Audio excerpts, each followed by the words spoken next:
welcome back to the LGBTQ plus ATX series to celebrate LGBT plus History Month in the US. As some of you may know, I am dedicating a series to those who are part of this community in the tech industry, just to give a bit of insight to their successes and the celebration, really. So our next guest is Miriam. She is a software developer at Cision, and I believe she's going to give us a bit of insight to her story and her experience in the tech industry. So thank you very much for joining us today, Miriam. Do you want to just introduce yourself and give a bit of background to you? I'm Miriam Hayes. I'm a software developer at Cision, and I've been a software developer for about 10 years. I've worked for various companies. I'm actually originally a furniture designer. Oh, that's cool. Oh, what made you change that then? Well, that's part of the first question. Yeah, absolutely. Well, we'll get straight into it then. So how did you get into the tech industry? Well, so I have a pretty extensive tech background. I wouldn't classify myself as a genius or amazing or whatever, but growing up, my dad, he did programming and punch cards when he was in college. And he taught us Logo when we were young, and we learned BASIC and C. We went to computer camp when we were younger, and but I pursued the arts because I was more interested in art. I went to art school and learned design and worked as a furniture designer for about 5 or 6 years. And then when we moved to Texas, it was just easy to do web design, and I wasn't finding design jobs, so I found web design work. And I got into iPhone programming, and then I got a job. It's pretty much history after that. I guess this was in 2010, and I was just lucky that somebody said, "Oh, you're, learning." I was taking a class at ACC at the time, and saying you're learning iPhone programming. I got hired as a contractor, like a junior developer. So I did that for 2 years, and then I got into Ruby on Rails, and I've been doing that for about 8 years.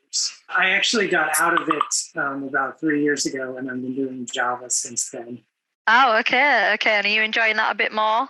Yeah, I guess so. I mean, I like them both. Yeah, well, yeah, absolutely. Sounds like you've had quite an exciting journey there, and found it very interesting that you were a furniture designer before. I've always thought I'd be amazing at something like that, but here I am working in staffing. So there we are. So yeah, how did you find the process of entering the tech world then? I know you touched on it a little bit in terms of getting introduced, but in sort of if you can go into a bit more detail about how you found the process entering the tech world, that'd be amazing. I mean, at the time, iPhone programming was really in its infancy, and it was, I think, easier to get a junior design or a junior programming position at the time.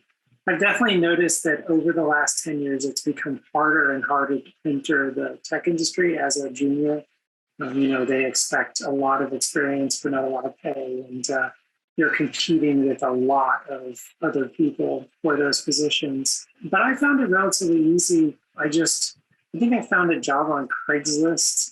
I applied and I went in for the interview and I got the job, and it was very, and actually they gave me like a little test project to work on as my first project. It was very much like, let's see, I think that things really, want to express, I think things have changed a lot since then.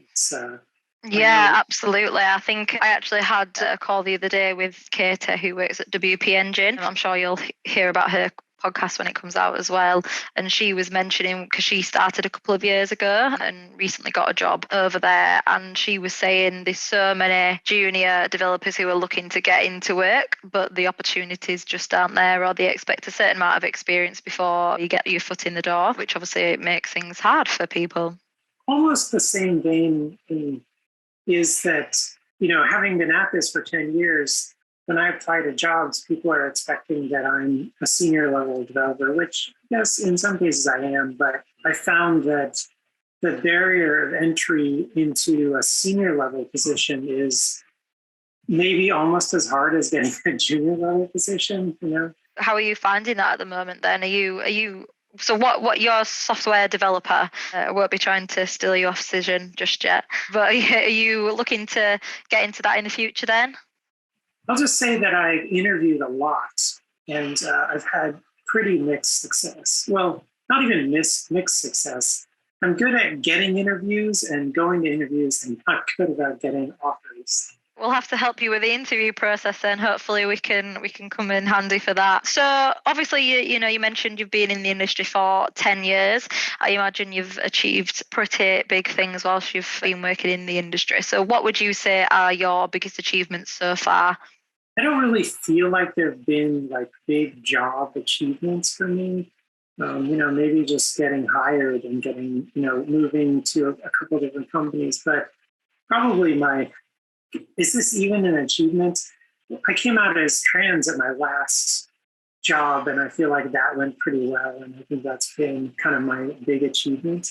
Absolutely, that's a big achievement. I can't imagine how that was to come out as trans, but congratulations and well done for doing so. And it's good to hear that you had a positive experience with that, because quite a few of the trans candidates that we have worked with previously, it's not always been the case. So it's good to see that, you're happy and fully able to be yourself. Was that at Cision or was that at the previous role? Yeah, I was at my previous job. Oh, okay, lovely. And what company was that for? Silver Car. Oh, I've not actually heard of them, but it's good you were supported in that as well. So yeah, absolutely, that's a big achievement. Is there any particular projects that you've enjoyed working with?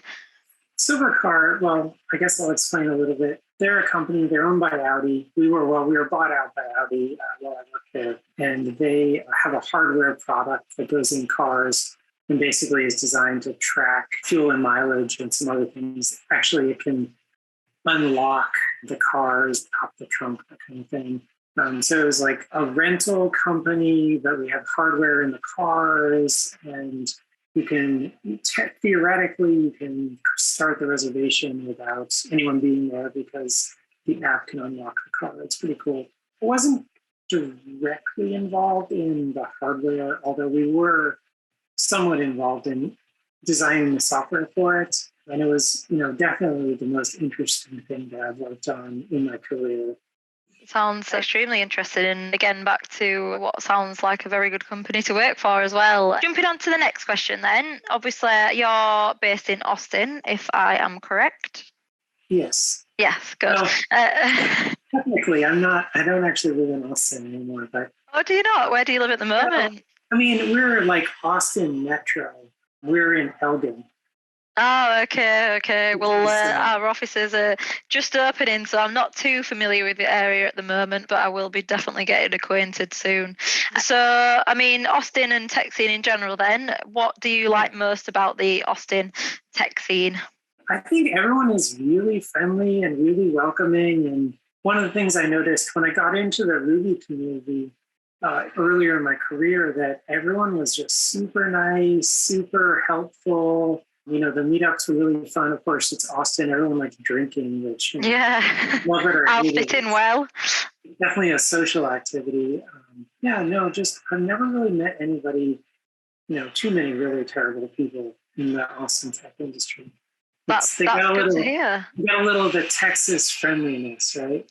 Yeah, absolutely. Well, I've actually not been at Coltech that long, but everybody I've spoken to has been more than friendly, which I'm excited about because obviously we'll be moving over there shortly. But yeah, no, amazing. And it sounds like you're enjoying yourself. Is there sort of anything that you've seen in the news recently that you're excited about, or in the tech industry that you've seen recently? I'm actually just about to go into a quarter of learning Go, so that'll be fun. Oh, nice. Exciting. Just for context, me and Miriam actually met on Women Who Code. I believe that's the right one, isn't it? Women Who Code. Yeah. Sorry if I might have to put subtitles because my accent is a bit strange and misunderstandable. But yeah, so if anyone's listening to this and is passionate about women in tech, feel free to join. I think it's for women, isn't it? I could be wrong. So since 2018, I've been an organizer with the Women Who Code Ruby Tuesday meetup. Ah, lovely. So you're one of the organizers there then? Yeah, we've been running it online for like almost 2 years now, but we used to have an in-person. My company used to host our in-person meetup, which was pretty fun. It was a great amazing. And have you managed to do any in-person events this year? And the Women Who Code organization said they're not allowing anyone to do it, at least through the end of the year. So yeah, so hopefully for 2022, we'll keep our fingers crossed a bit.